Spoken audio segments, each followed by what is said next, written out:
Hello guys, ito yung binaklas namin ng wallpaper tapos plinasteran na maliit na bathroom. So yan na, naka-primer pa lang yan. Nakikita nyo medyo manipis pa kasi para primer pa lang ang meron yan.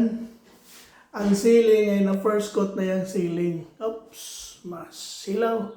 So ang ceiling first coat na yan.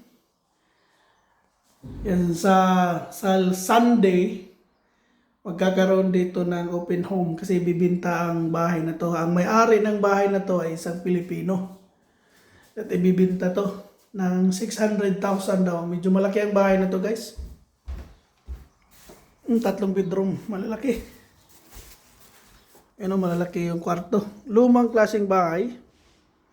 Mga nasa 1920, pero malalaki yung ano. Binibinta to ng mga nasa 600,000. Maganda yung kusina. Kita nyo. Dito, ayun o, malaki yung kwarto nila. Pwede nang gawing dalang kwarto. Sala ito, sala. Meron pa itong, dito meron pa isang sala. Tagusan ha. Malaking bahay talaga guys. Yung kwarto nila, pwedeng dalawang kwarto to eh. Yun o. So, ayan. Lumang klase ito. Kaso mahal, 600,000. Wala tayong pera. Wala pera.